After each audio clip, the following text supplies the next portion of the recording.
منتخب العراق يخرج من ملعب الإمارات بالتعادل الإيجابي 1-1. مباراة الذهاب بالإمارات انتهت بالتعادل، والعراق قدم أفضل مباراة له في هذه التصفيات، خصوصا في الشوط الأول. استحواذ وسيطرة، تنظيم، ضغط عالي، كثافة عددية بخط الوسط، تنوع باللعب والفرص الخطيرة. برأيي المنتخب العراقي ضيع فرصة الفوز خصوصا في الشوط الأول، كان فيه المنتخب العراقي مسيطر وفارض أسلوبه على المنتخب الإماراتي.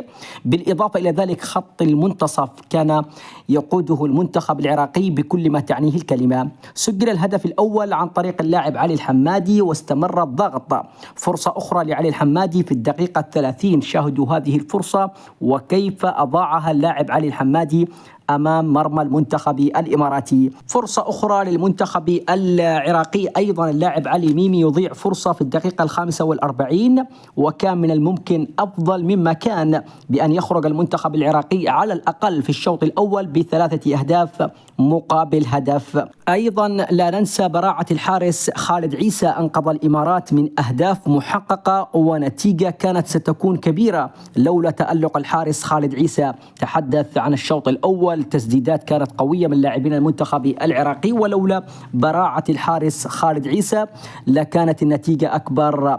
وبالنسبة لتغيير أداء المنتخب العراقي عند الدقيقة 57 لصالح الإمارات، شاهدنا تغييرات الإمارات بصراحة كانت رائعة جدا في تغيير طريقة اللعب، الاستحواذ، السيطرة. تراجع المنتخب العراقي في الشوط الثاني، الفرص الضائعة للمنتخب الإماراتي، هدف كان في آخر الدقائق ولكن الحمد لله طلع هذا الهدف تسلل، وبصراحة خرج المنتخب العراقي من ملعب المباراة بالتعادل الإيجابي. فهذه فرصة ذهبية لأسود الرافدين بتحقيق نتيجة إيجابية هنالك على أرض البصرة بين أرضها وبين جماهيرها. أكيد المنتخب العراقي سيكون أفضل إن شاء الله في المباراة القادمة.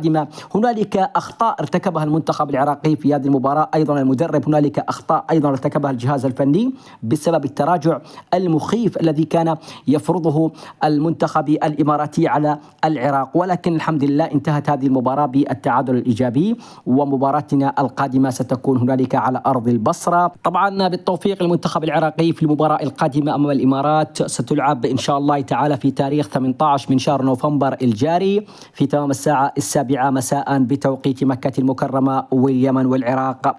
بالتوفيق الجميع. وصلنا إلى ختام هذا الفيديو. السلام عليكم ورحمة من الله تعالى.